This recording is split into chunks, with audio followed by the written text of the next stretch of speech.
In February 2022, Russia took over Irina Grinchenko's town in the Kharkiv region of Ukraine overnight.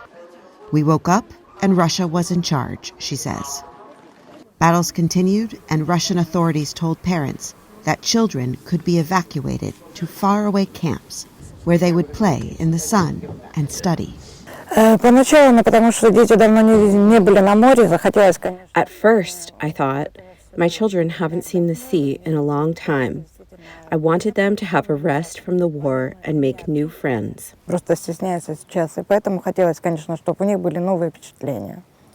She thought the children would be gone for 24 days, but weeks turned into months, and one day she woke up again to find Ukraine had retaken her town.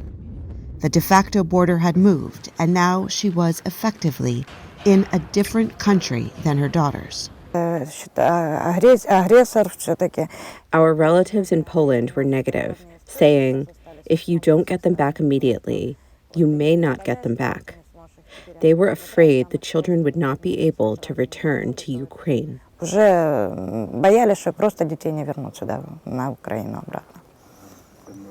Grinchenko sought help from a group, Save Ukraine, that helps parents travel a long and complex route from Ukraine to Russia to individually reclaim their children. Ukrainian authorities say Russia has taken more than 19,000 children from occupied or formerly occupied Ukraine. Fewer than 400 are known to have returned home. Officials say one purpose is to indoctrinate children and erase their Ukrainian identity. They forced them to sing Russian songs, Russian anthem, to go to Russian schools. They have special classes where they brainwash them. They tell them all the time bad things about Ukraine, that you will never go back. Nobody from Ukraine needs you, your parents or your country. Forget about it.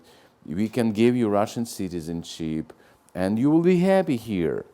In March, the International Criminal Court issued arrest warrants for Russian President Vladimir Putin and Maria Lvova-Belova, the Russian Commissioner for Children's Rights, for the unlawful deportation of Ukrainian children to Russia. Lvova-Belova says the children were rescued for humanitarian reasons and calls the criminal accusations a conspiracy. Moscow denies abducting children, saying they have been transported away for their own safety. Lvova-Belova has vowed to continue to take children out of conflict areas. For children returning to Ukraine, the homecoming is bittersweet.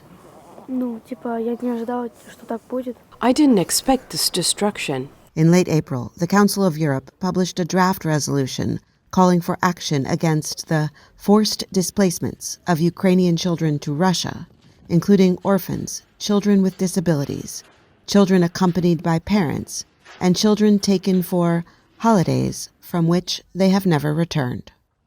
Heather Murdoch, VOA News, Kharkiv region, Ukraine.